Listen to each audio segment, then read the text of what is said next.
Boa noite. Vou dar início agora à apresentação das metas fiscais do primeiro quadrimestre de 2026. Primeiro vou estar apresentando aqui as receitas orçamentárias. Receita por categoria econômica. Receita corrente arrecadou 89 milhões e 26 mil reais. Receita de capital, 2 milhões 863 mil reais. Total da receita bruta, 96 milhões 495 mil. Total da receita líquida, 87 milhões 855 mil reais. Receita por natureza. Impostos, taxas e contribuições, 13 milhões 946 mil. Contribuições, 3 milhões 512 mil. Receita patrimonial, 1 milhão 351 mil. Receitas de serviços, 3 milhões 681 mil. Transferências correntes, 66 milhões e 23 mil. Outras receitas correntes, 510 mil reais. Receitas intra-orçamentária, 4 milhões 605 mil. Receita de capital, totalizou 2 milhões 873 mil, sendo 46.617 de operação de crédito, 319.350 de alienação de bens e 2 milhões 497 mil de transferências de capital. Total da receita bruta, 96 milhões 495 mil reais. Menos a dedução do Fundeb, que é de 7 milhões 904 mil, e outras deduções, que é 734 mil. Totalizando o total da receita de 87 milhões 855 mil reais. Agora o demonstrativo das principais receitas. Receitas do Fundeb arrecadou 18 milhões e 36 mil reais. Do FPM, Fundo de Participação dos Municípios, 16 milhões 916 mil reais. ICMS, 8 milhões 844 mil reais. IPVA, 5 milhões 783 mil reais. IPTU, 4 milhões 496 mil reais. O ISS, 3 milhões 49 mil reais. Receitas da saúde totalizou 2 milhões 967 mil reais. Do FNDE, 2 milhões e 37 mil reais. E ITBI, 501 mil reais. As principais receitas, então, totalizou 62 milhões 634 mil reais. Despesas orçamentárias. Despesas por categoria econômica. Despesa corrente. Vou falar o liquidado. Liquidou 67 milhões 804 mil reais. Intra-orçamentária liquidou 3 milhões 966 mil reais. E despesa de capital liquidou 3 milhões 419 mil reais. Total da despesa liquidada, 75 milhões 190 mil reais. Despesa por natureza. Na categoria de despesa corrente, pessoal e encargos liquidou 41 milhões 668 mil reais. Juros e encargos da dívida, 554 mil reais. Outras despesas, 25 milhões 581 mil reais. E despesa intra-orçamentária, 3 milhões 966 mil reais. Despesa de capital, totalizou 3 milhões 419 mil reais, sendo 1 milhão 221 mil de investimento, 2 milhões 197 mil de amortização da dívida. Total da despesa liquidada, R$ 190.000.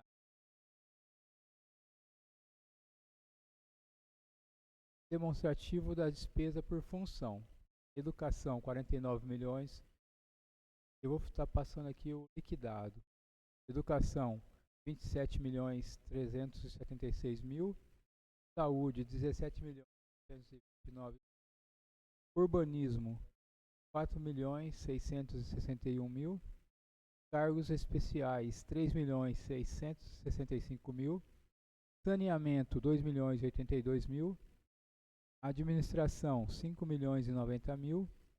Previdência Social, 6.523.000. E habitação, não liquidou nada. Assistência Social, 2.541.000.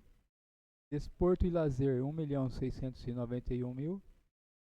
Legislativa, 1.858.000. Cultura, R$ 375.000. Transporte, R$ 136.000. Outras despesas, R$ 1.356.000, totalizando R$ 75.090.000. Agora o resultado orçamentário.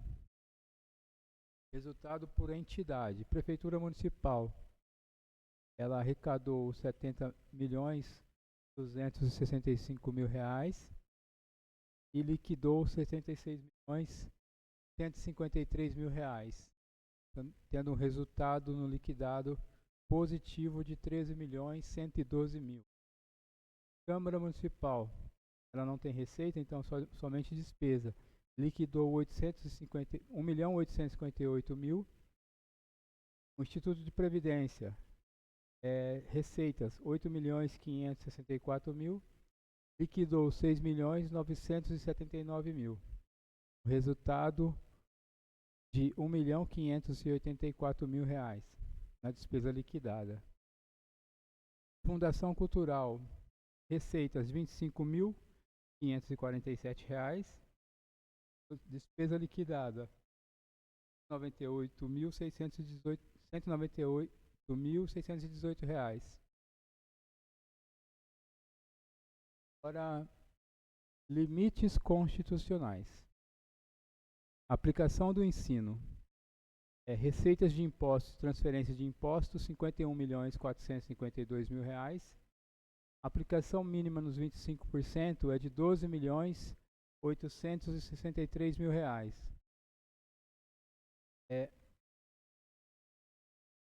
As despesas liquidadas com recursos próprios foram de R$ 4.963.000 e retenções do Fundeb R$ 7.904.000.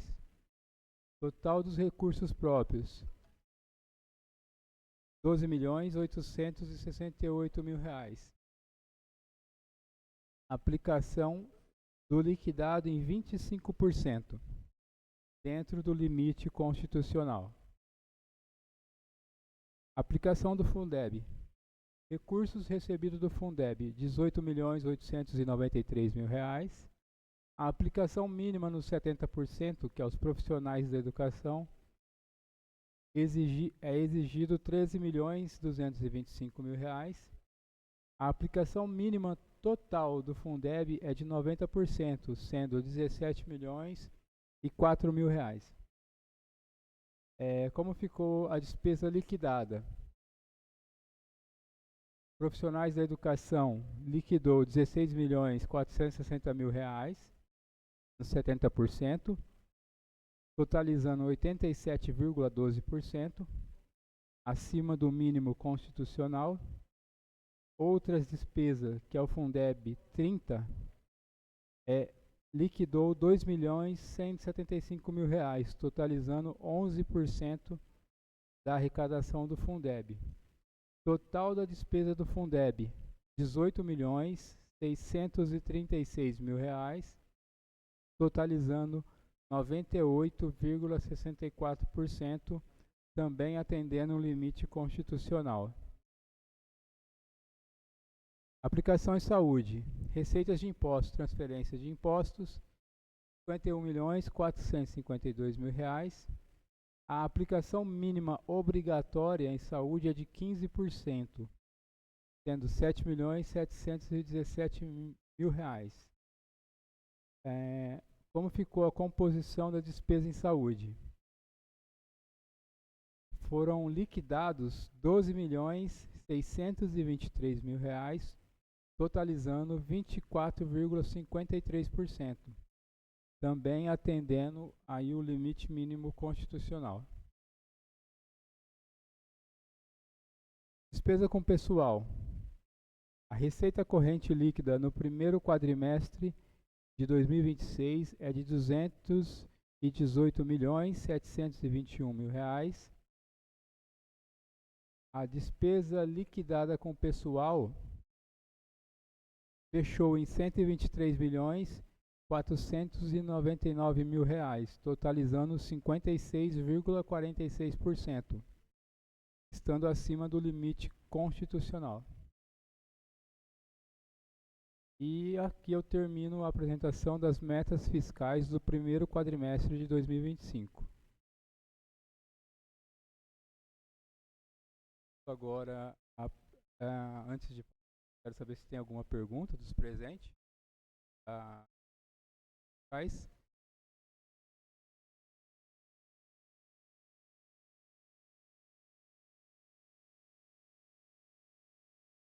Apresentações. Muito obrigado.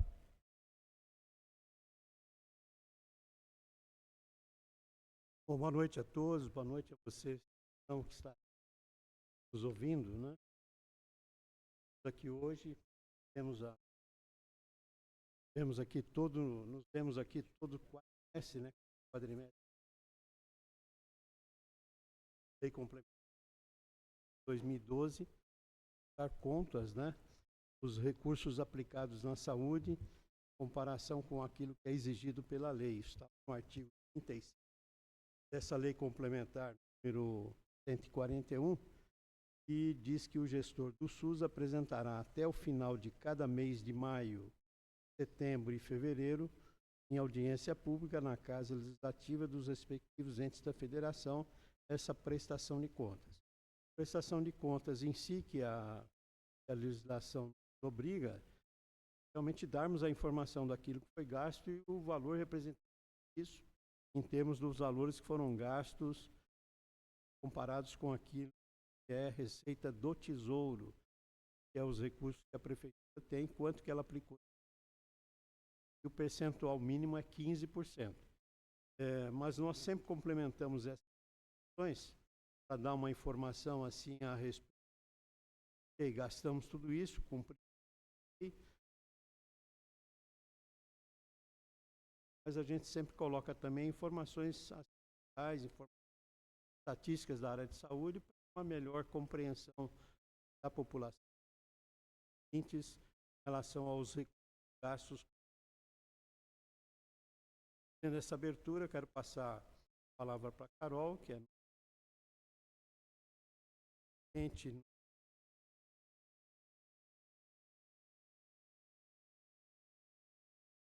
assessoria que nós temos na saúde, e uma das atribuições é essa, de todo o quadrimestre, esse levantamento para nós trazermos aqui.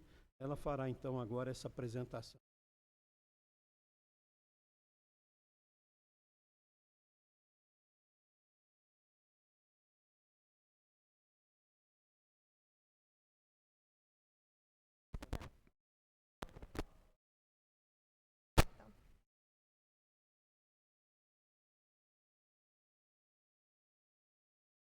Acho que está ouvindo, né? Trago boa noite a todos. Primeiro a gente traz um pouquinho dos dados demográficos de Serrana. Então, Serrana ela faz parte da DRS 13, que é a Regional de Saúde de Rio Preto. 26 municípios. Segundo o censo de 2022, Serrana tem 3.900 habitantes. Cobertura potencial da atenção potencial. A capacidade instalada com as equipes de saúde que Serrana tem na atenção primária, ela tem uma 7 da população. Metade da população é assistida por estabelecimento área, que tem agente comunitário, que vai em casa, população, metade da população ainda está descoberta. Propostas da gestão, está no Plano Municipal de Saúde, até nos próximos 4 anos, mais 2 unidades de saúde da família, que aí precisa de credenciamento junto ao Ministério da Saúde para não onerar o município. E aí aumentaria a cobertura. 14.140 beneficiários de planos de saúde. É um número muito base na população. Esse número 100 habitantes, 100 pessoas, 100 beneficiários do último quadrimestre. Não é um número que vem caindo. Ou porque perdeu emprego, e muitos beneficiários de plano de saúde têm plano por conta de empresa. A gente vê que o desemprego está crescendo na região, e aí perde emprego, perde o plano de saúde. Ou porque não dá conta de pagar o plano de saúde, também perde, e aí isso vai onerando o serviço do SUS. Em relação à morbimortalidade, e aqui a gente traz os dados de nascidos vivos e mortalidade, a série histórica de 2022 a 2024. O Ministério ainda não liberou as informações de 2025, ele demora um tempo para compilar, e que ele busca toda a base nacional, serrana, que pode ter morrido ou ter nascido. Outros, nascido não, né? O registro vai vir só de serrana.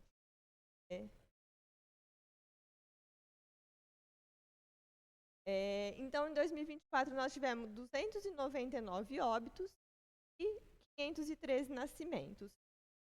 A principal causa de mortalidade em 2024 foi em decorrência de doenças do aparelho circulatório, que foram 84. Em relação às internações, essa informação já está atualizada para 2026. Então, no primeiro quadrimestre, nós tivemos 748 internações em pessoas residentes de serrana, independente do local onde essa pessoa ficou internada. E a principal causa de internação foi em decorrência de neoplasia. A gente vê que o câncer tem aumentado muito aqui na região. Não é só em Serrana, mas em toda a região. A estatística de câncer o diagnóstico de neoplasia vem aumentando. A gente, analisando os dados epidemiológicos também, a gente vê que ainda tem uma alta taxa de internação por causas externas, acidente, violência, tentativa de... Isso entra como causa externa. É muito alto. Primeiro quadrimestre, de janeiro até abril, são 74 internações por causas externas. Então, o município precisa trabalhar na prevenção e na promoção de saúde. Em 2020, as causas elas foram a principal. Aqui a gente tem toda a rede assistencial do SUS. Serrana conta com 21 estabelecimentos de saúde da administração. Aqui não entra o hospital estadual, aqui não entra a Santa Casa, aqui não entra as clínicas particulares. São só os estabelecimentos geridos pela prefeitura. Nós temos 7 unidades básicas de saúde, centro de especialidades odontológicas, 4 unidades de atenção especializada, que ela vai entrar a fisioterapia, a policlínica, o CAPS, a AD. Temos uma farmácia municipal, a base descentralizada do SAMU, a unidade de pronto atendimento. E serviços de apoio, vigilância epidemiológica, vigilância sanitária, centro de zoonoses, a central de regulação. No final do ano foi criada a unidade de transporte.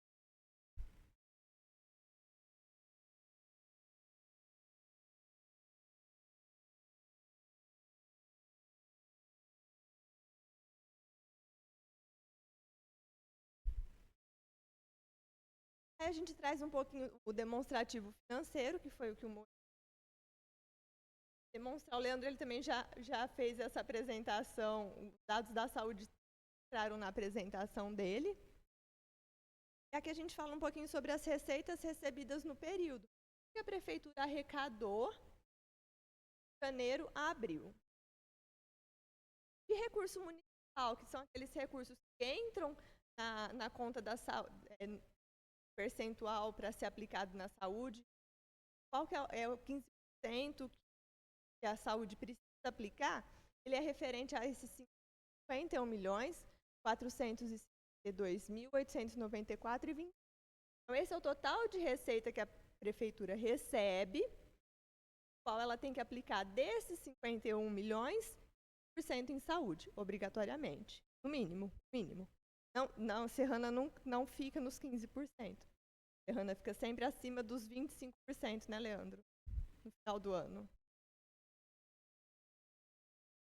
Receita do governo federal e do governo estadual. Serrana recebeu do governo federal R$ 3.058.208,98 e do governo estadual R$ 115.886,89. A maior fonte de receita é do município, né, é de recurso público.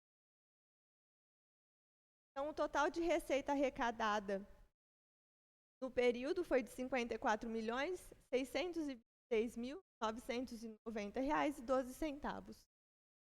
Tem alguma dúvida? Alguma pergunta? Não?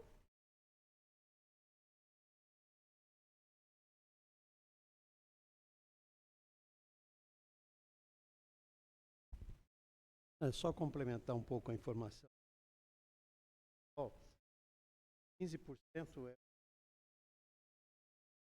vamos dizer, o município, a prefeitura tem que gastar um mínimo de ação dos seus recursos próprios. O falou que Serrana está sempre acima. Tem estado acima sempre, né? Nunca, nem na outra gestão, nós nunca vimos um percentual que não chegasse aos 15%. Mas isso tem sido todos os gastam muito mais do que os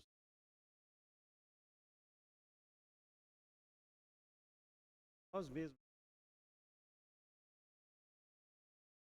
Mestre, no último quadrimestre. Claro que aí tem. Mas os percentuais são um estrangulamento de todo o sistema de saúde, por conta de que o município gasta valores muito maiores. O orçamento do governo não aumenta, houve um aumento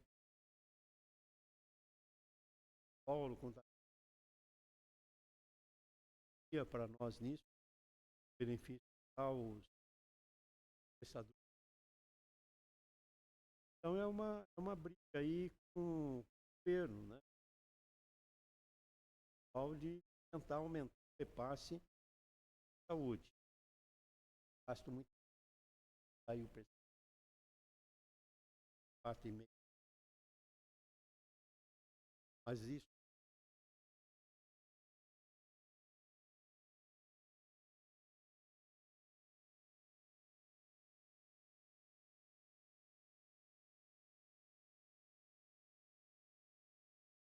sim, acho que todos os municípios têm que trabalhar muito nessa questão da prevenção.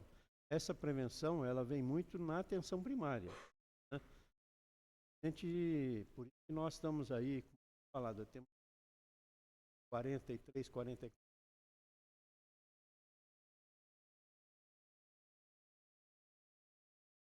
pelas unidades.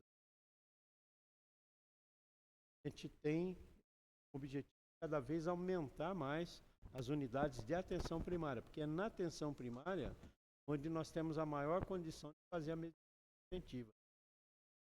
É um desafio muito grande, porque a unidade de saúde bastante. Agora temos não está, então vamos um pouco aquém daquilo. A prevenção, sem dúvida, seria importante para diminuir o custo de alta, diminuindo as coisas, desculpa, diminuindo. Muitas vezes correm depois que já o paciente faz o acompanhamento adequado e acaba sendo que faz com que tope os outros. Sem dúvida, a prevenção. Sabe aquele ditado que prevenir é melhor do que remediar? Quando você tem hipertenso, ele não está controlado, a complicação pode gerar de uma intervenção, esse custo vai ficar por a Serrana não tem um tal. Só que depois esse paciente vai voltar com alguma sequela. E aí Serrana vai ter um custo para manter esse paciente. Mais barato, uma consulta na atenção primária, você investir no médico, investir em ação em saúde, e você ter que pagar uma tomografia. Esse paciente complica, aí Serrana pagar a tomografia, porque a fila do Estado, agora a responsabilidade da média e alta complexidade não é do município, é do Estado, só que o Estado não absorve toda a demanda. A oferta do Estado dá conta de toda a região. Haja vista a fila de espera de ortopedia do HC. Paciente aguardando na fila desde 2008. Exatamente. E aí a gente precisa que a população entenda a importância da prevenção, porque ainda é uma dificuldade muito grande. Você fazer a pessoa, toda a população, eu não falo só paciente, nós também, enquanto profissionais da saúde, entende isso, só vai no médico, a gente precisa, na hora que a gente está doente, a gente vai no médico. Não vai fazer uma prevenção. E a gente precisa, é um trabalho de formiga, mas a gente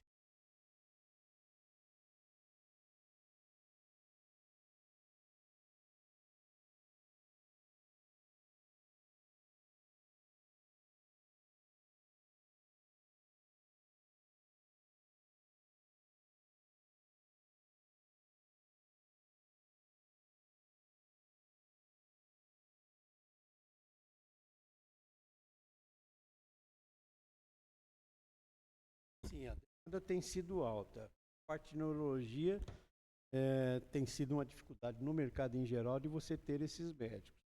Tanto é que nós estamos revisando, inclusive, a parte de contratação desses profissionais pelo nosso chamamento, né? Nós vamos ter que alterar o valor, dar uma melhorada nesse para poder absorver.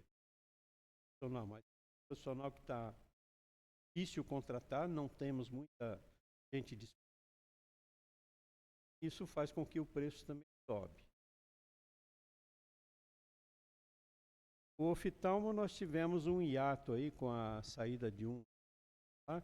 Mas agora nós já temos uma profissional que está adiantando e nós vamos colocar mais um também. Então é mais.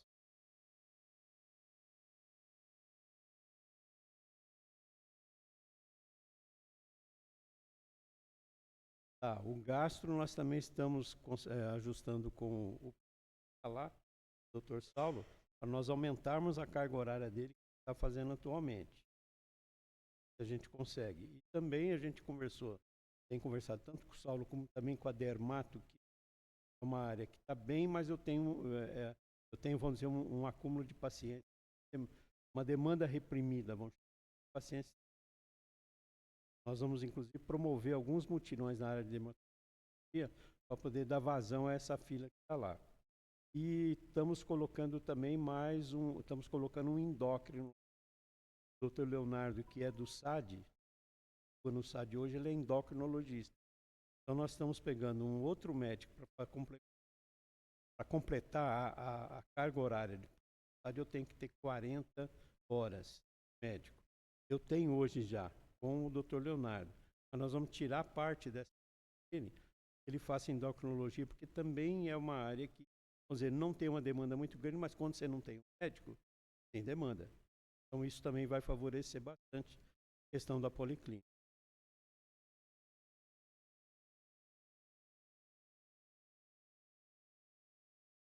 tudo depende de contratação, depende de você ter o profissional. Se você perguntar para mim, a dermato já está em vias de a gente resolver o próprio médico, no sentido da gente até fazer alguns mutirões aí, ele se propõe a fazer dentro da carga horária dele, para que a gente possa tirar um pouco da demanda. Dermatologia, inclusive, a gente está querendo até colocar alguns pequenos procedimentos dentro da policlínica, analisar isso ali com a unidade, também com a vigilância sanitária, eventualmente alguns pequenos procedimentos fazer no próprio ambulatório, o que também, vamos dizer, isso ajuda bastante a tirar a fila. No caso da gastro, está bem, mas aumenta um pouco a hora médica para mais vazão. Eu diria para você, mais complicado para mim. O oftalmo já está praticamente contratado. Ainda tem trabalhado nisso. A gente deve ter um segundo. O oftalmo é uma coisa que agora procura mesmo, é troca de óculos. Não é mais complicado. Não, eu tenho o Carlos, doutor. Não, Gabriela, não. Mas a ortopedia não é um grande problema. Temos de demanda nossa. Demanda maior da ortopedia na parte da média e alta nos hospitais. Mas ontem nós já tivemos uma boa notícia. RS, a Mayra, que é muitas negociações. O HC não estava atendendo ortopedia acima de uma idade. Agora ela vai atender a partir dos 6 anos. Então isso vai dar vazão, principalmente guardando o processo.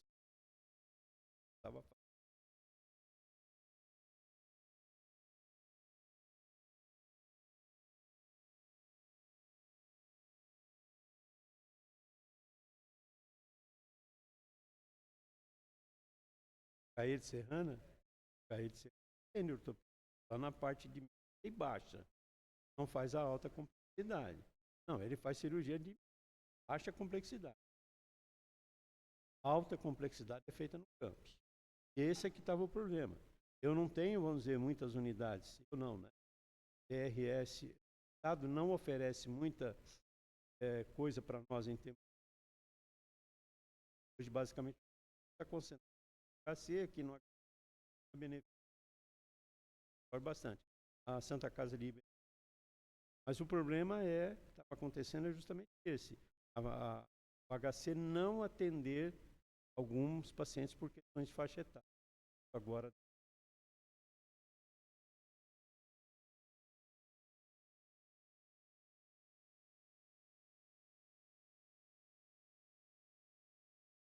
então, como eu falei do endócrino, eu tenho endocrinologista.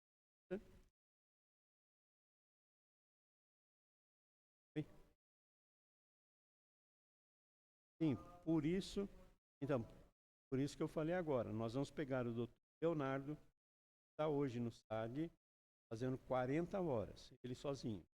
Vamos pegar 2 dias na semana, essa negociação que nós estamos fazendo. Estamos pegando o doutor Davi, que hoje é da Dário, ele é geral, ele vai, em caso, fazendo completando as 40 horas junto com o Leonardo. E o doutor Leonardo vai para a policlínica fazer endocrinologia. Vai ajudar bastante.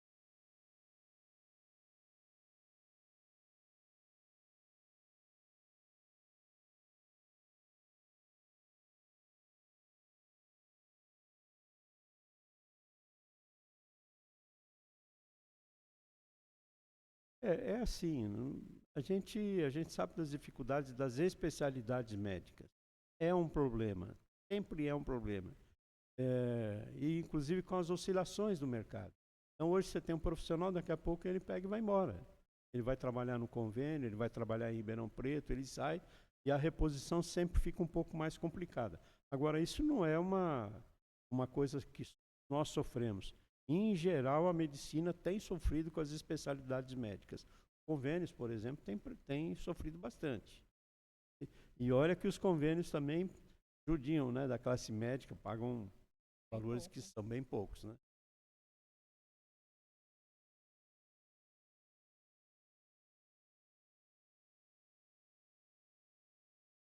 Sim.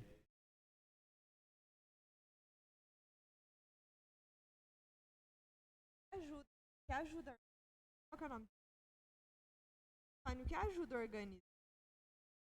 A questão do protocolo de acesso e da resolutividade na atenção básica só vai para o especialista, o paciente que a atenção resolver. Vai para o especialista, voltar para a atenção básica, para ele dar lugar para quem acaba sobrecarregando as especialidades. Uma consulta de neurologista para uma crise de uma dor de cabeça, um episódio de dor de cabeça. Vou te encaminhar. Ou o próprio paciente, eu vou ao neurologista porque eu tenho dor de cabeça.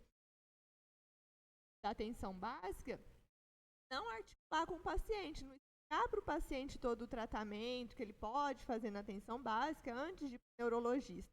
Por quê? Aquele paciente que tem uma suspeita de tumor, já tem uma tomografia, um diagnóstico, tem um tumor cerebral, ele está na mesma fila do paciente que tem enxaqueca. Aí o sistema enxerga prioridades do paciente. E se o médico estiver muito bem descrito esse encaminhamento, aquele paciente que teve só um episódio de dor de cabeça vai ter um acesso primeiro ao neurologista está com. E isso não é o princípio da equidade, não é o princípio da acessibilidade.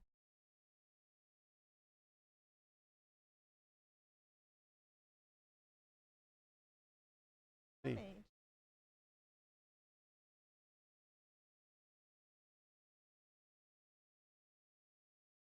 Então, o que a gente vê, a realidade que a gente vê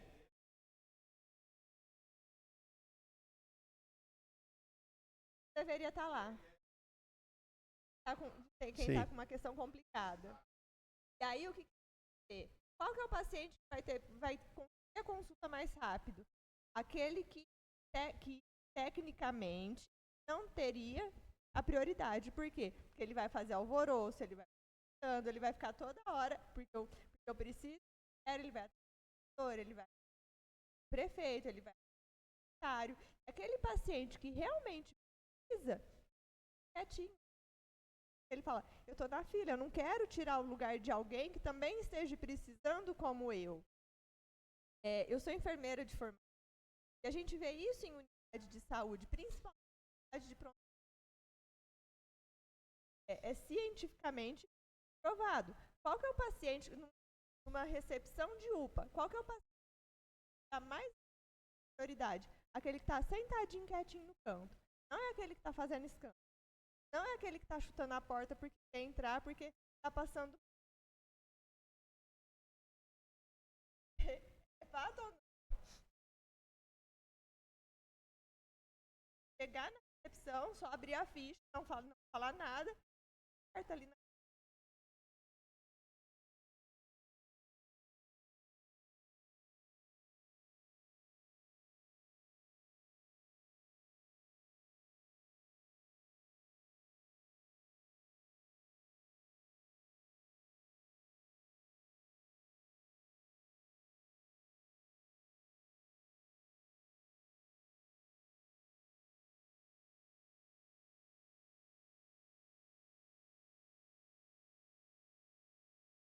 Tem que ter. É o doutor Divino.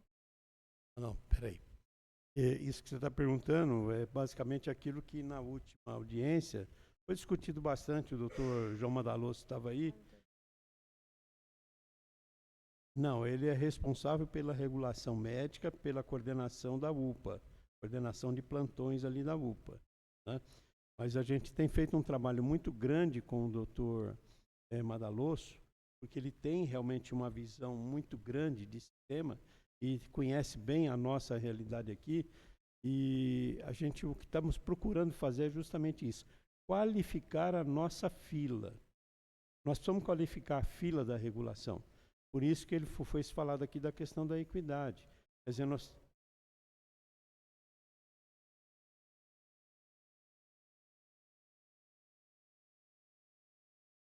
Sim.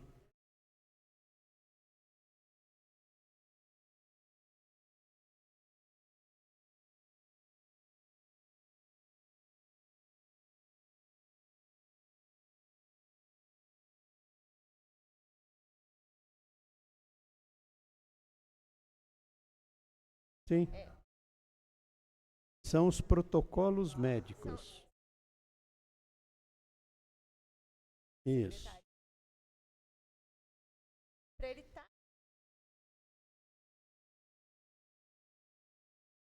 protocolos. E aí, Oi? ele é médico. Ele é o médico auditor, mas ele é um médico, vamos dizer, que está cuidando também, na nossa secretaria, ele é que está fazendo toda a parte de relacionamento com os médicos também. Então, Protocolos. e dos protocolos, claro, mas ele tem nos ajudado nesse sentido, quando a gente precisa conversar com o médico, quando a gente quer falar de protocolo, quando a gente quer instituir uma coisa, ele tem realmente essa capacidade, primeiro porque tem o cargo, segundo porque é um médico bastante experiente, A né? conversa de Então é médico diferente, muda. né? Muda bastante. Oi? Eu não entendi, Paulo. Não, ele não faz atendimento. Ele não faz atendimento. Ele, inclusive, é o representante do SUS aqui no município, no sentido de que ele audita as contas das unidades que atendem SUS. Tem as nossas unidades, tem também aí a própria Santa Casa, o Casa dos Velhinhos que tem tido atendimento e a PAI, né? Então ele faz isso. Mas, além disso, ele funciona para mim como um diretor clínico. Todo esse relacionamento com médicos e envolver nessa questão de protocolo, a gente faz com ele. Mas hoje, na regulação, quem está trabalhando muito com isso, a gente realmente acabar com essa fila que é imensa e tem gente ali que não precisa, essa revisão de fila, nós estamos fazendo muito com o Dr. João Madalosso e o pessoal da equipe da VE ali. Não? Boa noite.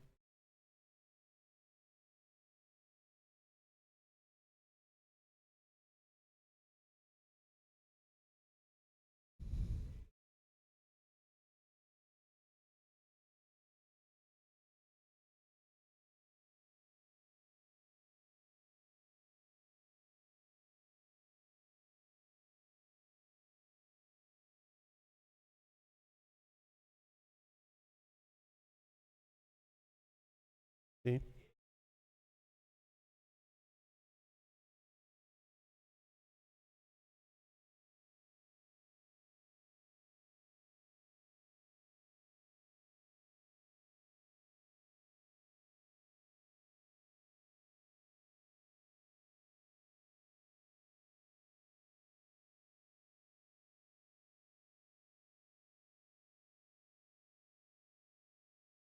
Uhum.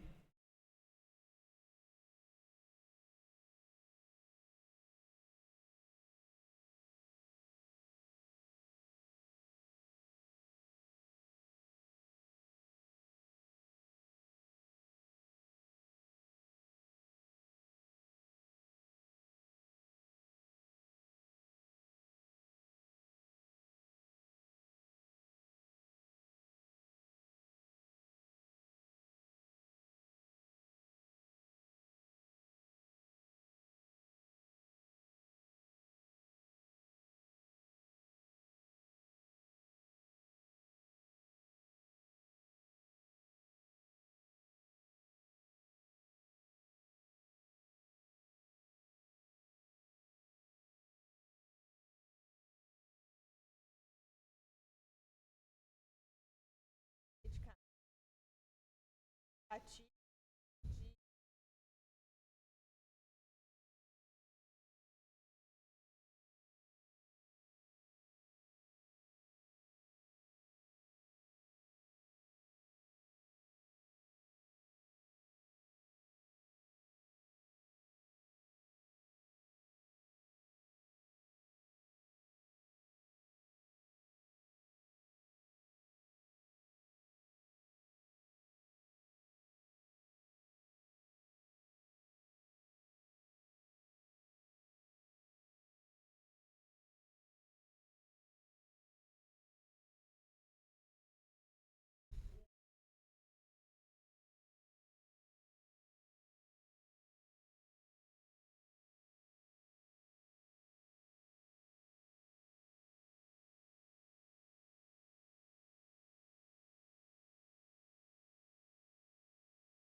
Uhum.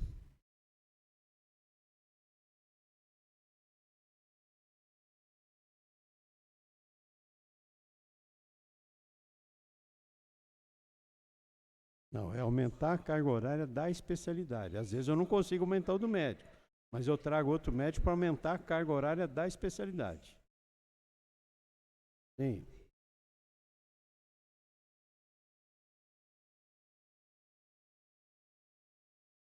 Não, mas peraí, deixa eu responder uma coisa de cada vez, senão não vai, né? Tá bom.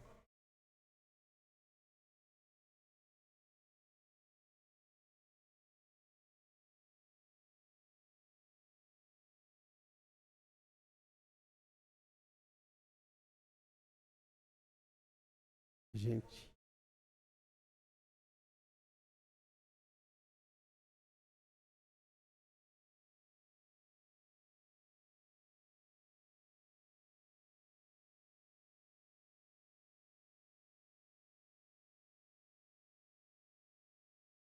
ele escolhe.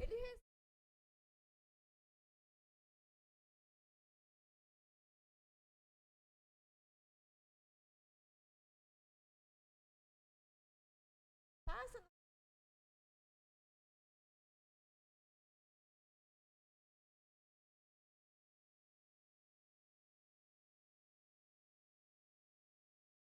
Não, então vamos lá. Tentar organizar a coisa. Vamos falar primeiro dos mutirões, tá?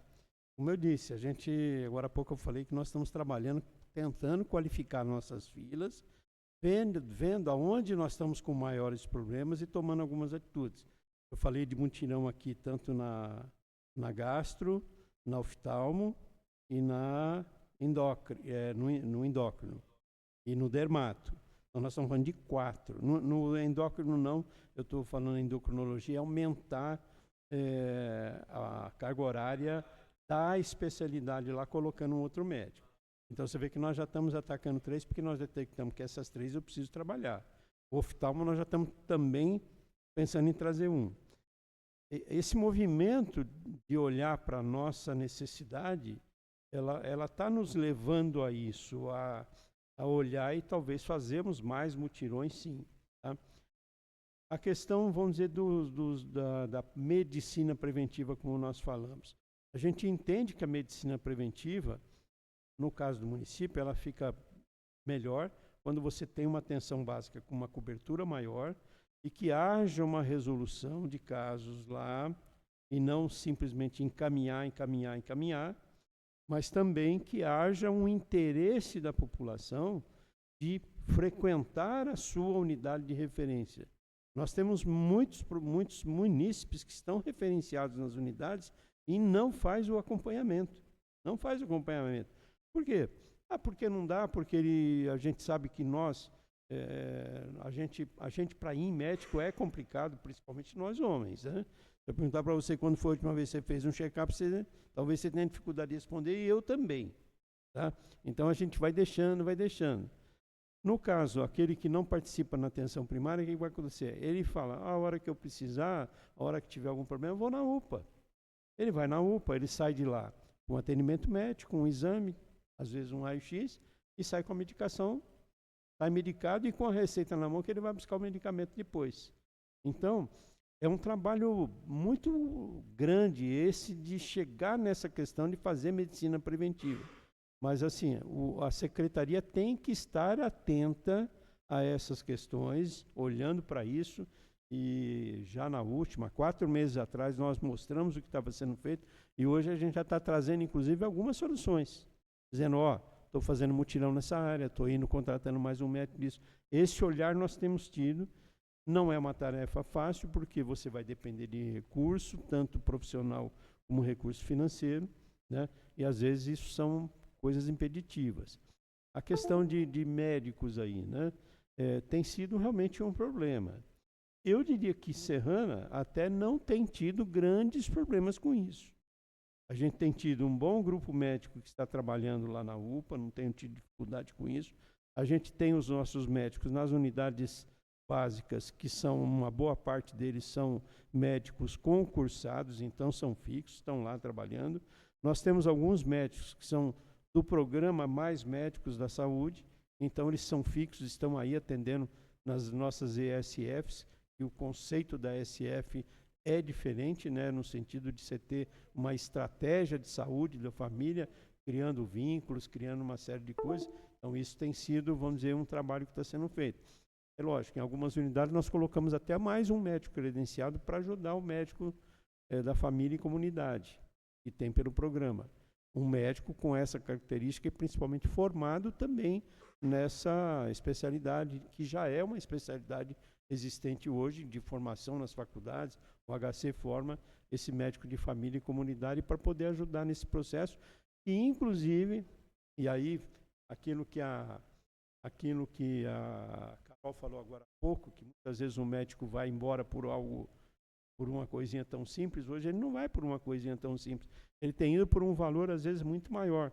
Por exemplo, as medicinas de grupo têm entendido que esse é um caminho, de ter médicos de família e comunidade, que vai cuidar de uma determinada população. Isso é muito bom. Evita desse pessoal estar indo no hospital. Então, aí o que faz? É uma competitividade a mais no mercado. E aí é difícil você trazer esse camarada para cá. Eu lembro a questão de, quando eu era secretário ali em Ribeirão Preto, nós estávamos com essa mesma dificuldade com o médico, mas muito maior do que o que a gente enfrentou aqui hoje. Tinha medicina de grupo que estava contratando médico de família e comunidade, isso em 22, 23 e 21, período que eu estava por lá, contratando por R$30 mil. Mas você vai pagar 30 mil para um médico de família e comunidade. O governo paga 14 mil e ainda desconta da prefeitura uma parte hoje. Não vem o subsídio completo. Então é assim, é uma arquitetura, é um cenário bastante complexo, que a gente está indo por esse caminho. Vamos analisar o que está acontecendo na nossa unidade, vamos ver os casos que estão sendo encaminhados, e isso tem sido uma briga muito grande. Hoje nós tivemos, como foi falado pela Carol, tivemos com o doutor Divino, a encarregada, a supervisora, né, coordenadora do CAPS. A atenção básica não pôde comparecer, mas é justamente isso. Eu preciso liberar o CAPS, tirar os casos de baixíssima complexidade lá de dentro, para poder ter esse pessoal na atenção primária. Ele tem que estar lá, não pode perder o vínculo. E eu atender no CAPS os casos graves, suicídio, ideação sugestiva, o cara que tem realmente doenças psíquicas, que eu não vou tratar isso na atenção primária, eu vou tratar isso no CAPS.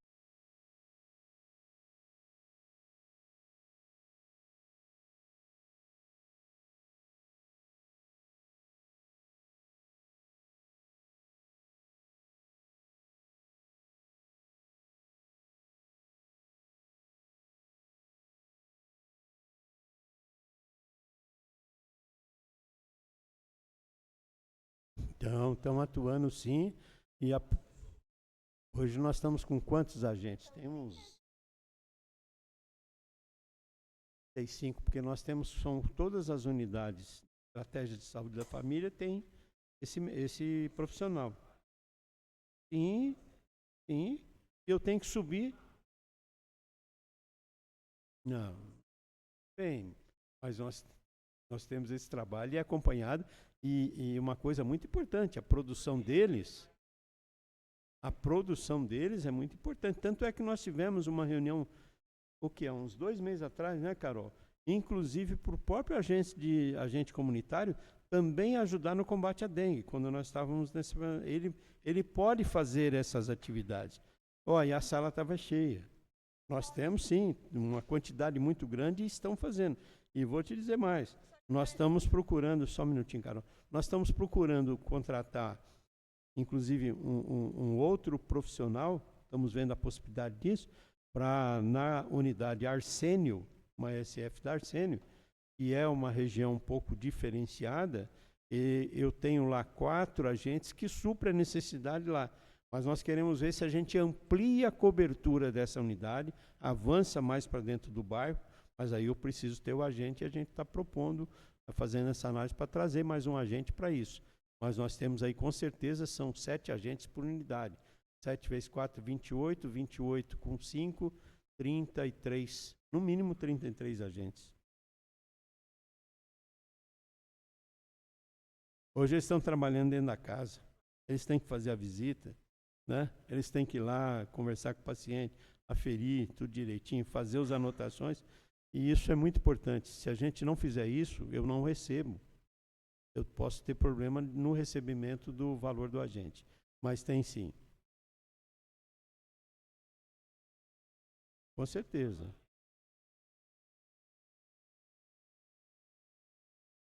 Com certeza. É sim. Pois não, Sr. Antônio.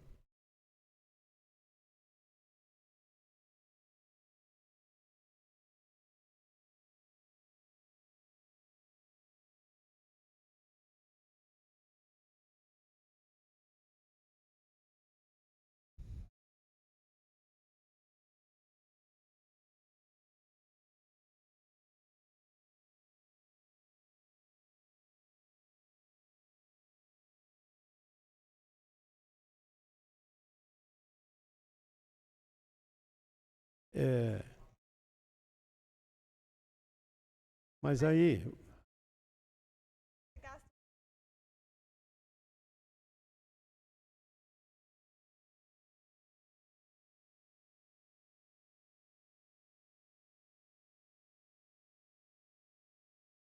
A ponto.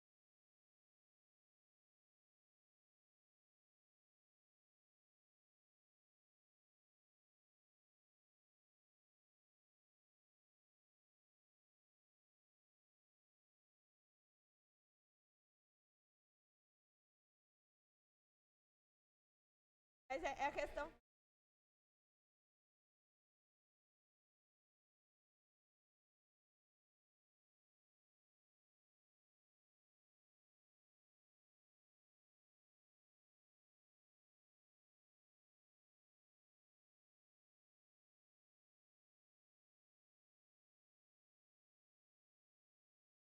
Do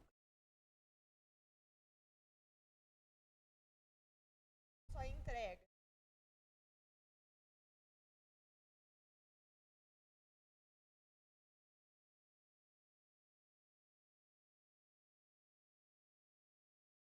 Todas.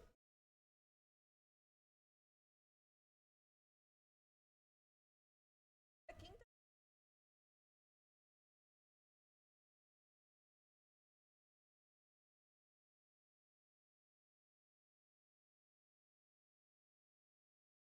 Lá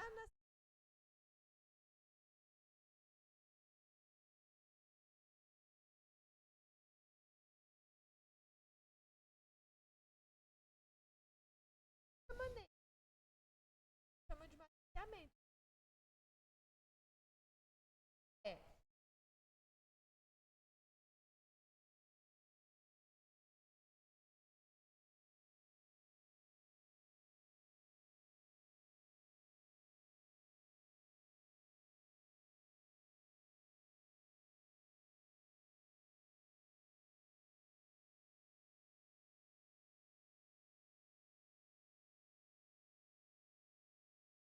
Hoje.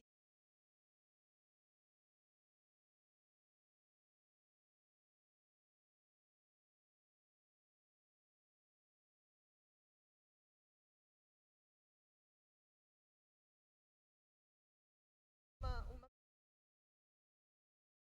Então, fazer esse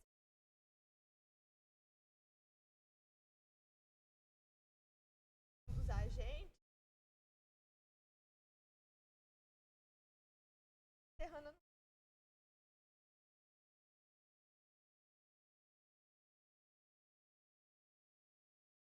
Eu.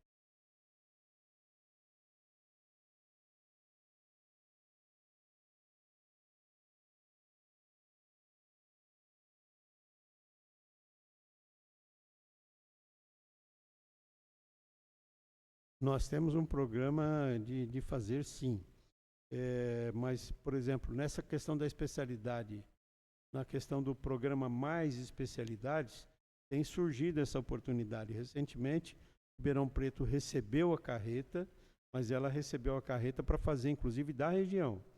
E nós tivemos, eu não posso falar um número errado aqui, mas nós tivemos em torno de 70 e poucas vagas para fazer lá em Ribeirão. Fizemos, mandamos os pacientes para lá fazer a consulta, o né? A pré e pós-consulta, né? Então tem sim. Tá? Agora, catarata é um negócio que sempre tem, né? É um negócio que sempre tem. É um sucesso. Aí a gente tá que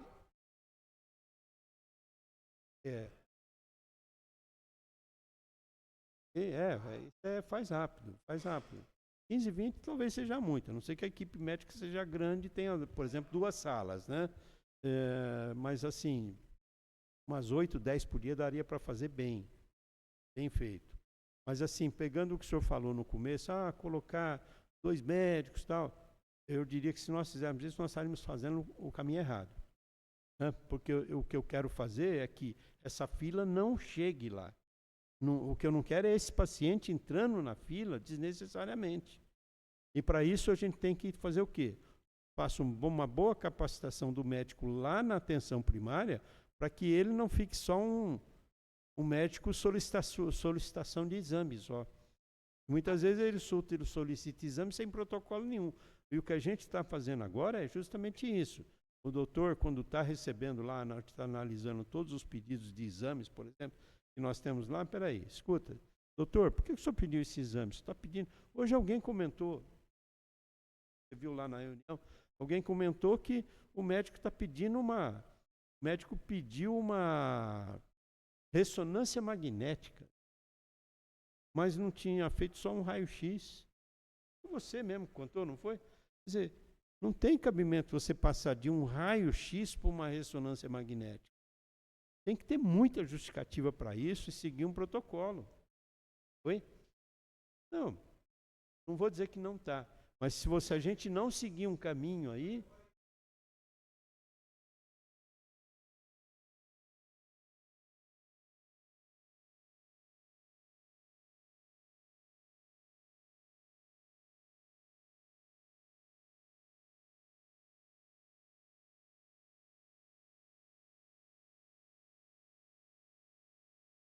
Não, é um problema, não dá.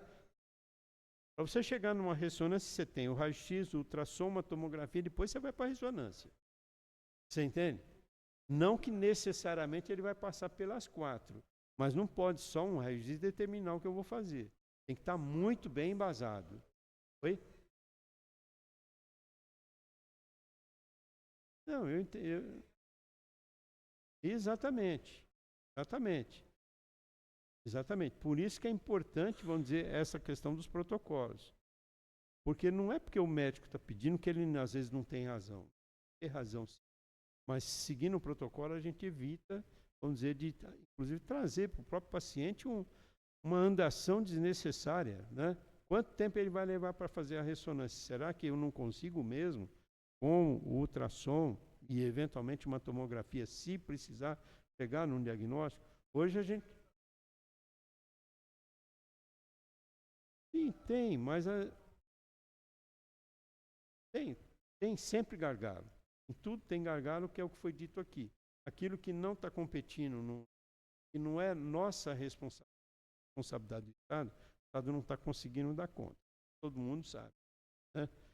Trabalhando para que consiga vencer isso. Mas é assim, a demanda cada vez mais. Por N fatores, como já foi mencionado aqui. Mas a ideia é justamente essa. Não fazer que o paciente saia lá da atenção primária e fique numa fila aguardando 3, 4, 5 anos, como eu já vi, principalmente na ortopedia. Eu já vi na gestão passada casos que a gente fez aí um mutirão, conseguiu um recurso, foi feito via consórcio naquela época, que essa é uma coisa que o consórcio pode trabalhar muito, a gente vai começar a questionar, não questionar, mas vai começar a trabalhar um pouco com o consórcio para ver se a gente cria programas melhores lá. E naquela época foi feito tomografia e ressonância e foi dividido para todos os municípios que fazem parte do consórcio. E a gente foi ver a nossa filha, tinha gente lá com 4 anos esperando um raio-x, esperando uma tomografia de joelho, uma ressonância de joelho. Né? É complicado isso, então nós temos que tentar atuar muito antes. Eu tenho um sonho, não tem problema, né? Da gente chegar e ter a telemedicina. Tá? No sentido de que a gente possa começar a fazer algum tipo de interconsulta em que o médico ali na unidade básica, ele está com uma probleminha, ele poder na hora, em vez de simplesmente fazer um encaminhamento, peraí, vamos conversar com um especialista. Ali, paciente, médico e um especialista no vídeo ali, ó, o quadro é esse, eu estou com essa situação, olha aqui a imagem, olha aqui o exame deu isso, isso. Como é que nós podemos caminhar? Em vez de eu simplesmente dar um papel para ele, vai buscar um encaminhamento, vai ficar na fila da consulta. Eu acho que a gente está chegando um pouco perto desse sonho aí. Sabe? E isso seria muito importante para nós. Melhoraria muito essa questão de fila, de incentivo. A gente teria um outro tipo de medicina. Vamos continuar a apresentação?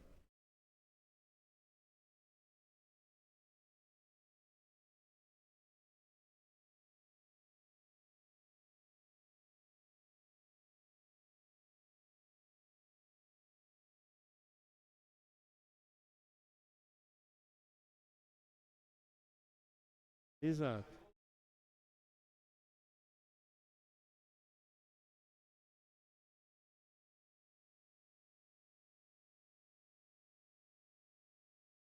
Verdade.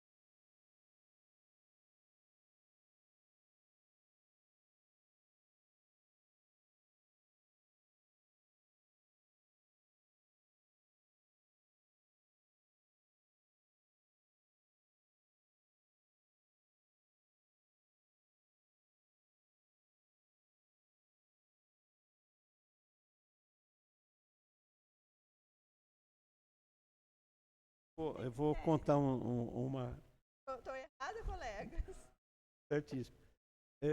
Eu lembro uma vez, uns anos atrás, a gente tinha um paciente que estava na unidade básica, ele foi encaminhado para a psiquiatria.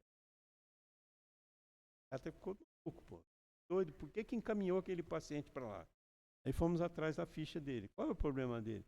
Não, o médico clínico geral entendeu ele e mandou para a psiquiatria com a hipótese diagnóstica, não hipótese diagnóstica, mas o que estava acontecendo. O paciente está chorando muito. Essa era a causa. Ele queria uma análise do psiquiatra. O psiquiatra recebeu, começou a conversar com esse paciente. Como é que é? O que está acontecendo? Por que o senhor está nessa situação aqui? O senhor está chorando muito? Estou chorando muito, doutor. Minha mãe morreu semana passada. Ué, mas é lógico que ele vai chorar, ele está passando por um período. Agora, veja, por que o clínico geral não entra fundo nisso, gente? Então, você vê, o paciente podia ter resolvido o problema dele ali, ele encaminha ele para uma consulta de psiquiatra, fica aguardando eu abrir a vaga na psiquiatria para ele chegar lá e falar com o paciente que ele estava chorando porque a mãe dele morreu. Então, é difícil, não é fácil não, viu, gente?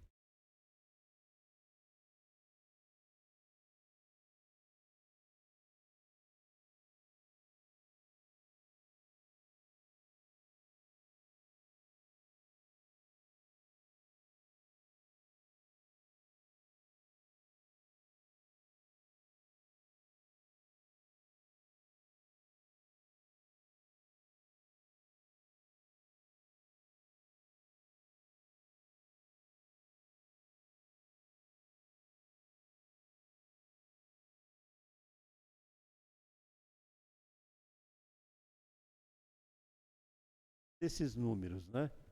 Não que a prefeitura não tenha que trabalhar a saúde, tem que trabalhar a saúde. Mas olha a desproporcionalidade entre os entes, né? Quer dizer, o municipal gasta 12 milhões, o federal contribui com 3 milhões, o estadual com menos de 2 milhões. É difícil, não é a prefeitura que aguente isso. Tem sido um problema seríssimo no município, nos municípios em geral. Essa proporção do investimento em saúde entre os entes está muito discrepante.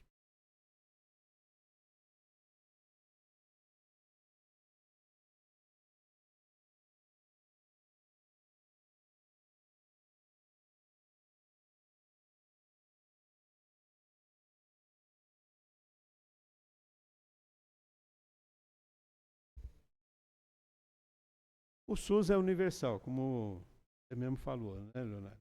Então, assim, nós não podemos negar o atendimento de ninguém. Mas é aquilo que você ouviu hoje lá.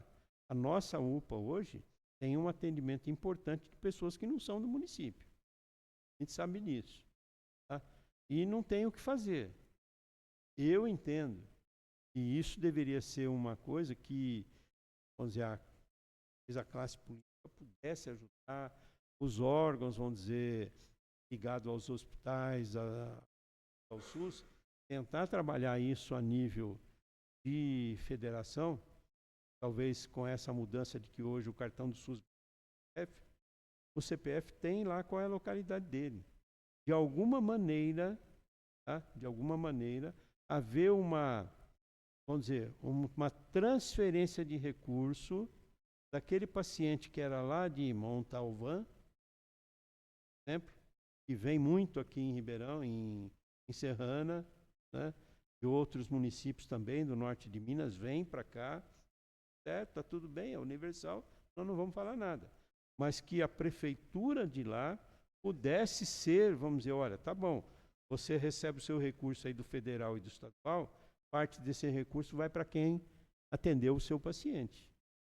Eu sei que isso é uma briga, nem se teria êxito, né?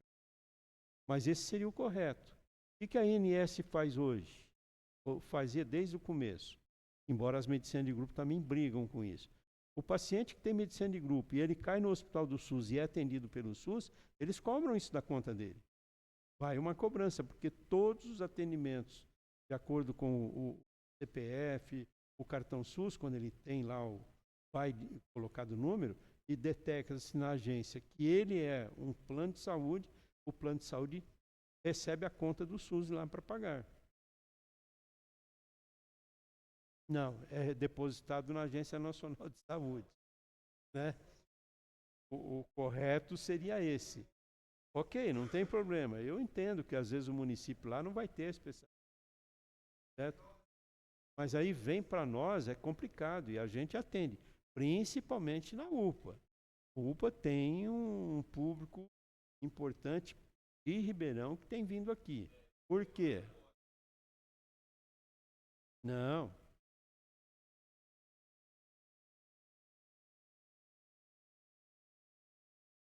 Vem para cá. Não, mas não é porque é mais rápido, não. Não, mas não é por causa disso. Hoje, se você vai numa UPA, hoje, vai na 13 de maio, você fica lá, no mínimo, 3 horas e meia a 5 horas. Entre a hora que você chega e a hora que você sai. Aqui, nós estamos aí com a média de atendimento, é 1h30, 1h40. E como foi dito hoje lá na nossa reunião no Conselho, passou de 1h40, meu telefone frita, do prefeito, do vereador, porque está demorando o atendimento na UPA. Ô, gente, tá leve, né? Como é que é? Uberlância, né? A urgência, a consulta, o municipado não. Então, Carol. Só que o que é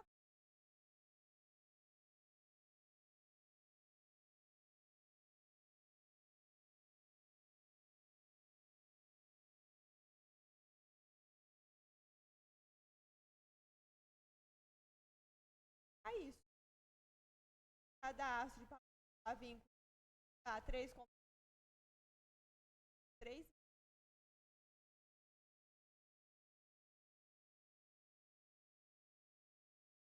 hora.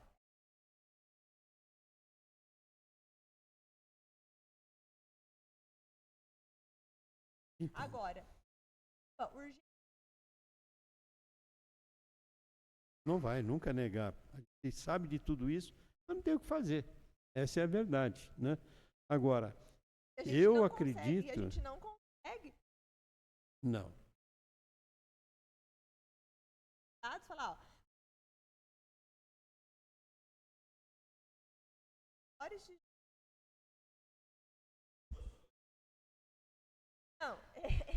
Não, não é viável. Não consegue. Não é viável. Exato. Eu não posso. Por isso que eu acho que alguém deve ter pensado que pelo CPF vai ser algo que vai ser mais fácil pegar. Porque hoje tem gente que tem cartão eu tenho gente que tem 3, 4 cartões do SUS. Ele tem um que ele tirou aqui, um que ele é da cidade dele, outro que é lá em São Paulo porque mora um familiar dele. Infelizmente acontece isso. Então quando ele vem aqui, contar história não faz mal para ninguém.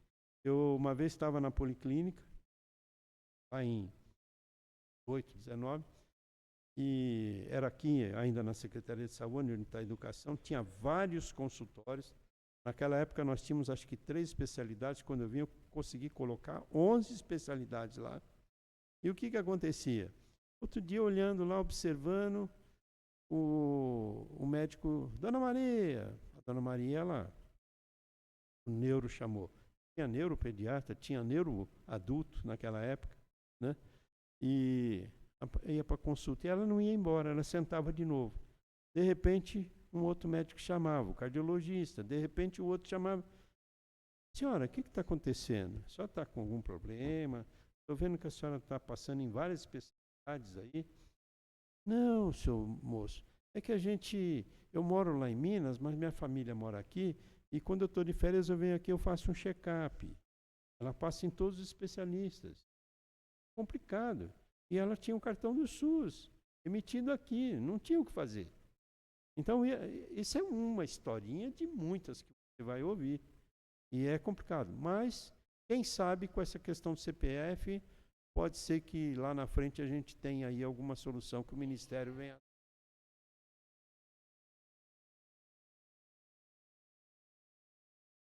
Não. E já é de Ribeirão só. Ele é um sistema como se fosse o beta nosso aqui. Não, agora o CPF não. O CPF é nacional.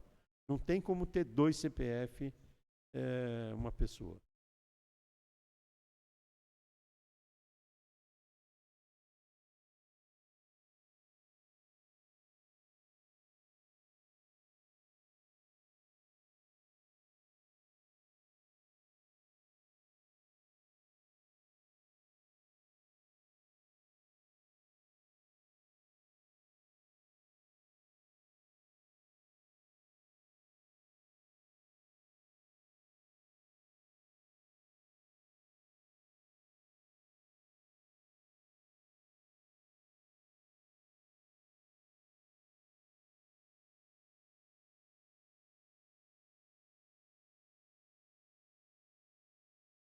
O paciente fala assim, ó, tá morando aqui.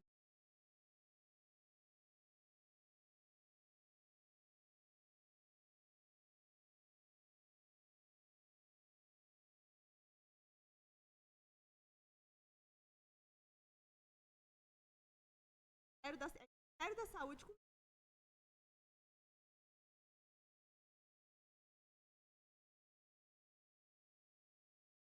de acesso.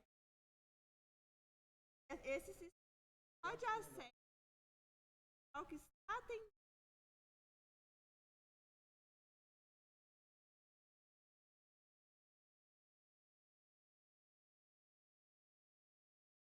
Agora eu estou com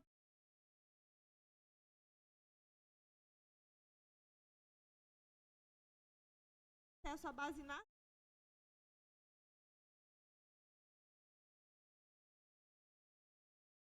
ação de que eu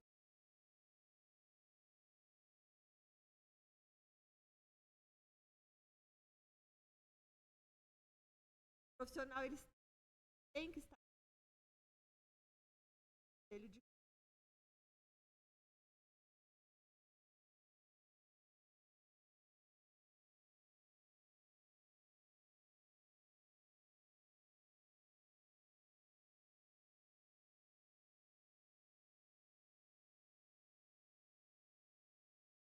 mas sim, aqui em Serrana, aqui em Saco Bé,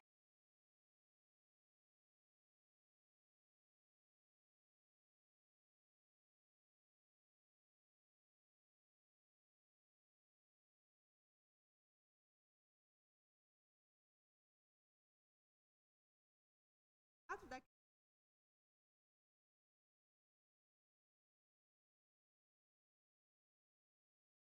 4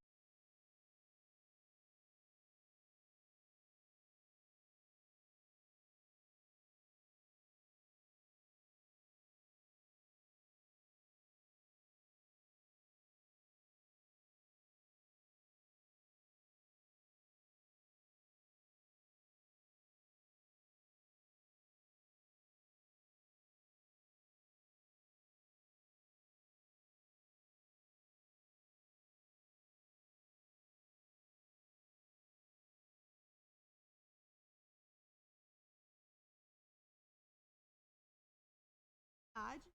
Aqui é a passos que ela tem.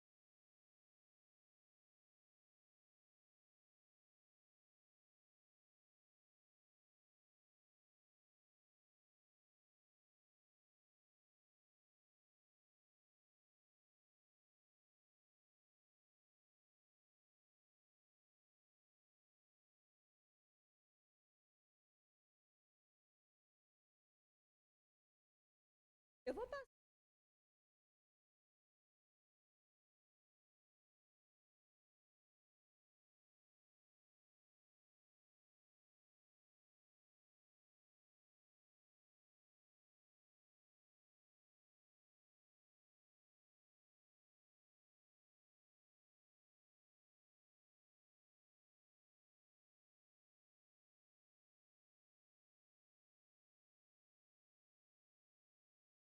Maria Elizabeth.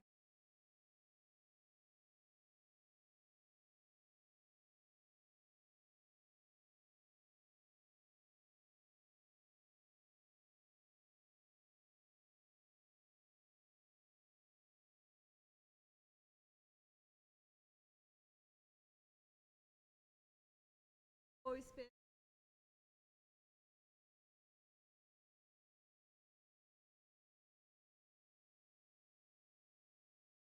Desce. Vou levar.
Urgel.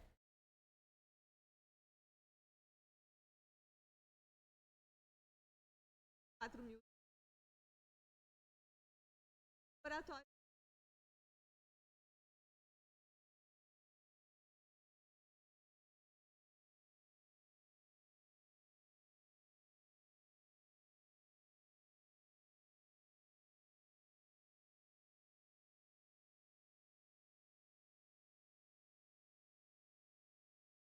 Você.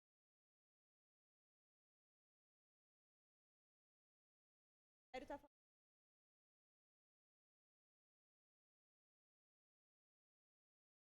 Ele.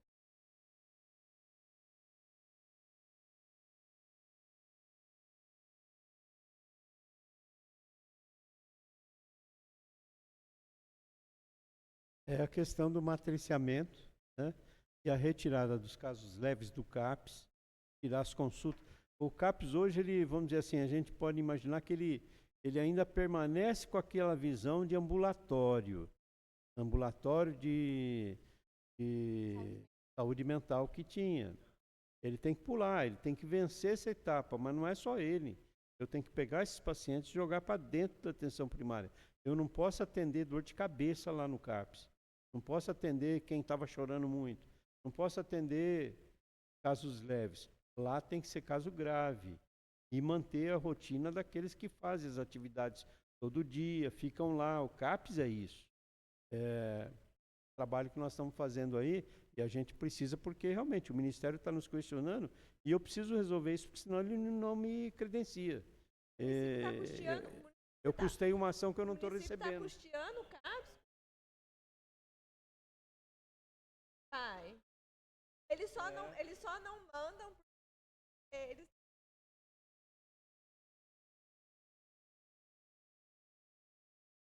RS.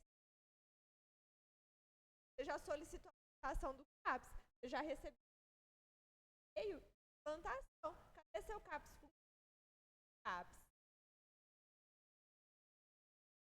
E aí a gente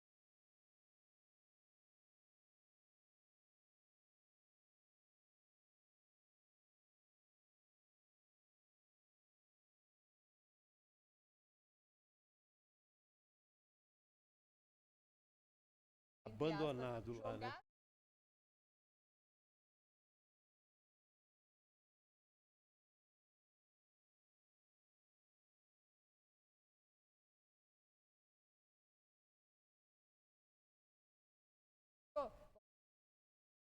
E aí a gente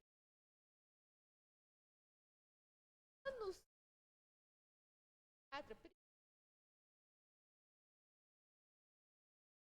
eu posso. Eu preciso.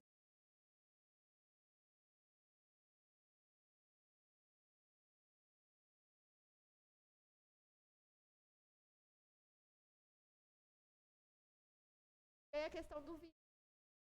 Mas eu tenho, assim, um pouco de esperança que haja uma compreensão dessa população assistida lá no CAPS, de que, porque a gente ouve muito, mas eu já estou acostumado com o doutor Getúlio, por exemplo. Eu não quero largar o doutor Getúlio. Não, você não vai largar o doutor Getúlio, você vai estar lá na sua unidade, você vai ser atendido, você não vai precisar de se deslocar lá de um bairro e ir lá no CAPS para isso. Você vai estar sendo assistido aqui. E se precisar, você vai voltar lá, sim, né? A gente vai ter que fazer esse trabalho, porque é uma mudança completa de mentalidade aí, né? É. Sem dúvida, sem dúvida. Policlínica 400.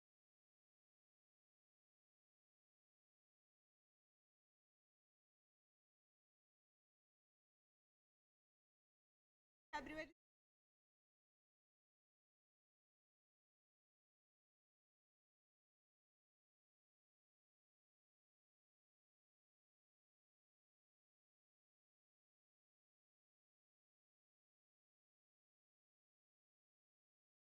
Terapia. Cidade.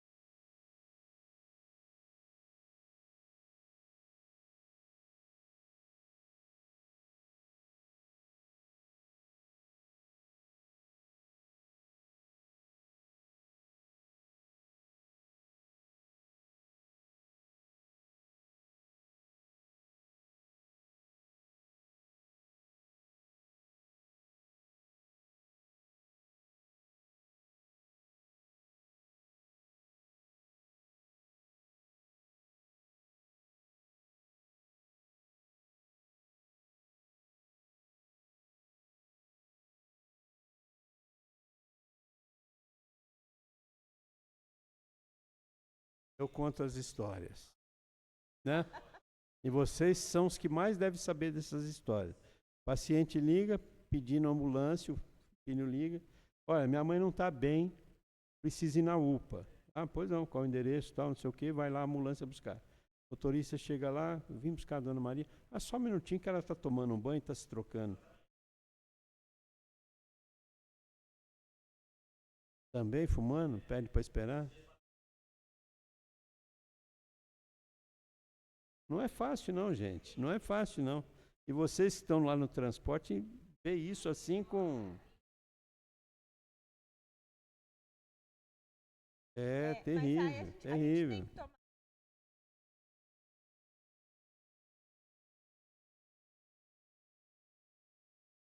Dá atenção básica na básica. O paciente, o fato que vem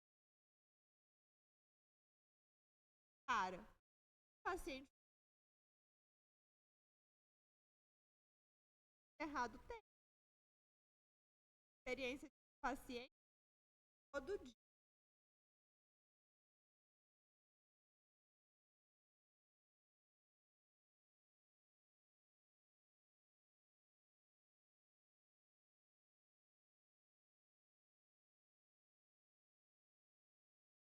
Tempo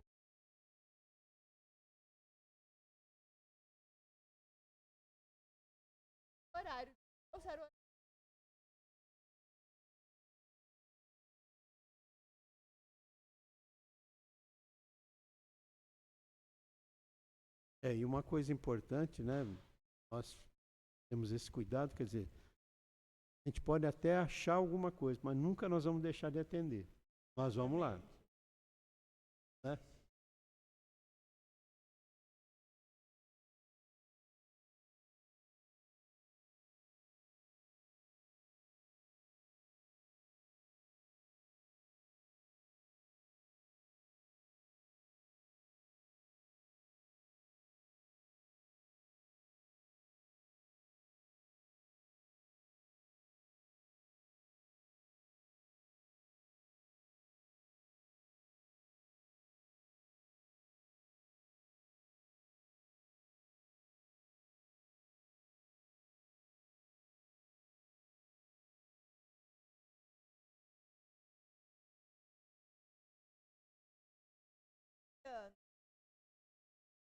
Funciona.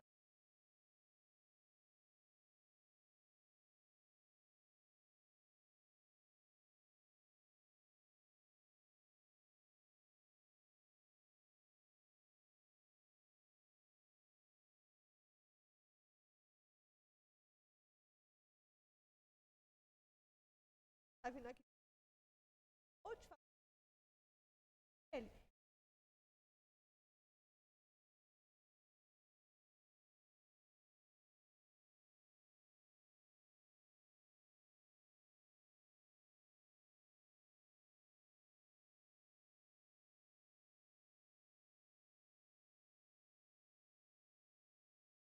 Então,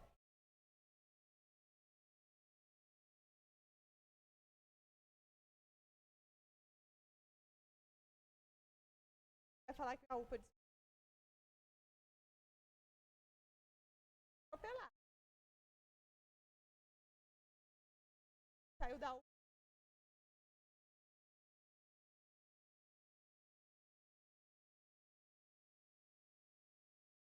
Verificar.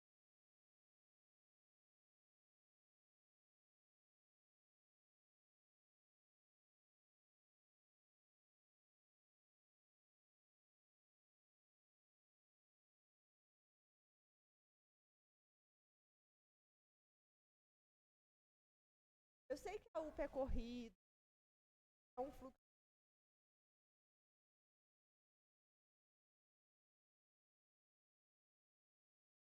Uma hora, eu não vi. Tá?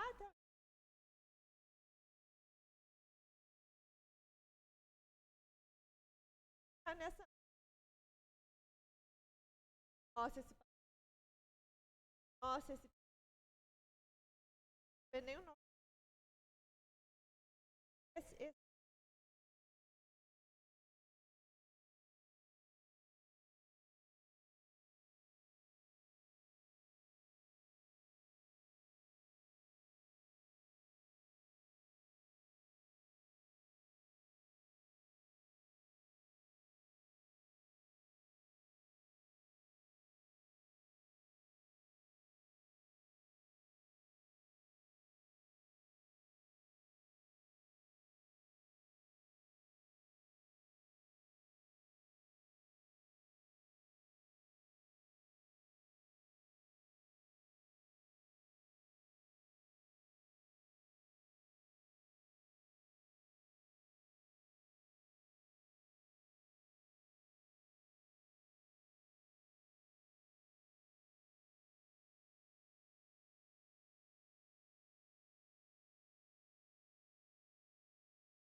Dá, viu, Carol? Porque agora nós estamos fazendo um relatório todo mês para o Ministério Público da questão da frota. Quantos atendimentos fez, quantos...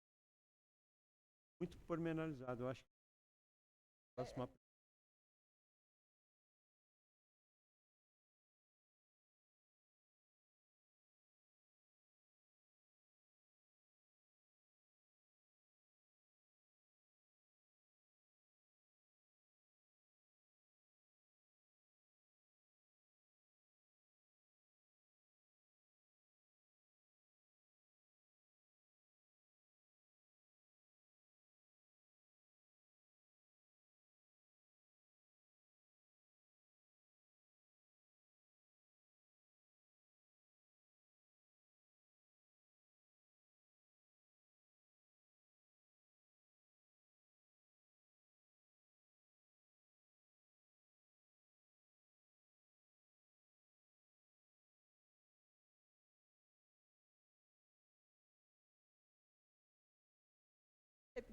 lógica.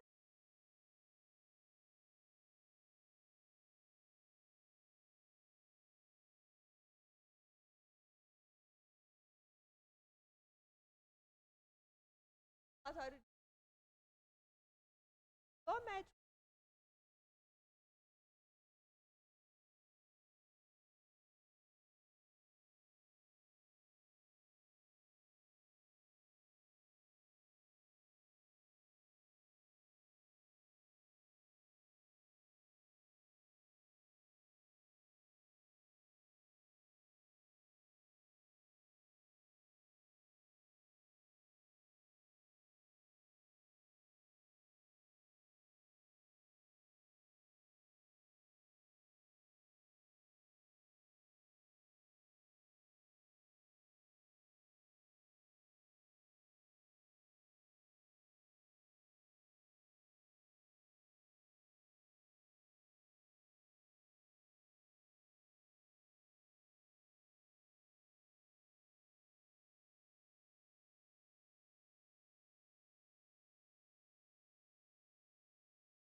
Média de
Então, resolveu com essa alocação, sim, né? Mas nós já estamos com um processo em andamento para licitação de aquisição de equipamento novo. Tá?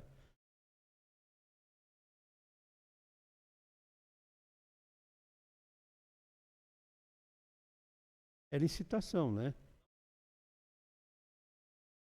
Eu não sei te responder, eu não vou dizer que é ou não é. Né? Eu não sei te dizer. Não, eu não saberia, não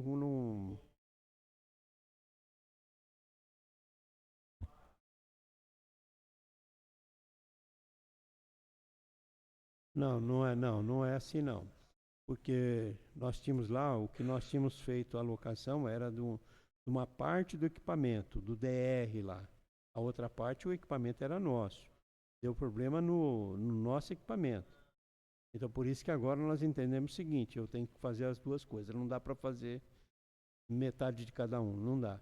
Então, a gente já fez o termo de referência, já fizemos todo o processo para entrar em licitação. Acho até que foi publicado porque eu assinei isso a semana passada. Aí nós vamos adquirir um equipamento novo.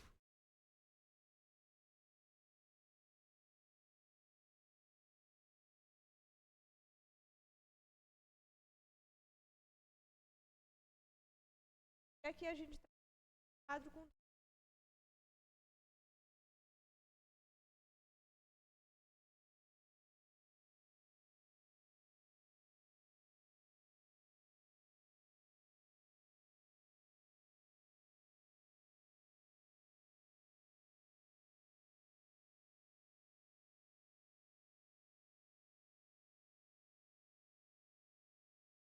eles estão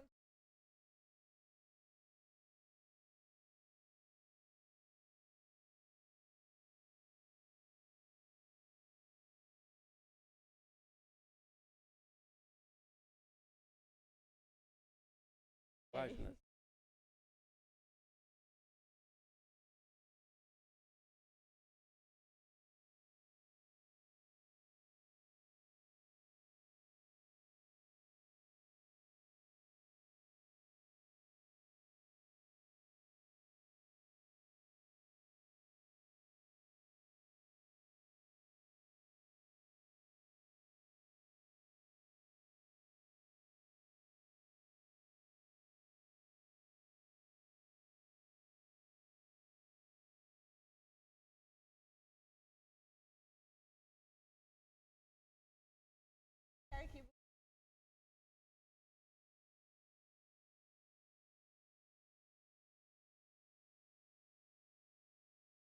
Tá bom, então a gente agradece aí a presença de vocês que estão aqui, agradecemos também a população que vai ter acesso a essa reunião. E a Secretaria de Saúde está à disposição de vocês todos para qualquer momento. A nossa porta está sempre aberta lá para qualquer coisa. Eu agradeço a presença. Obrigado também, Carol, pela apresentação. Uma boa noite a todos. Bom descanso.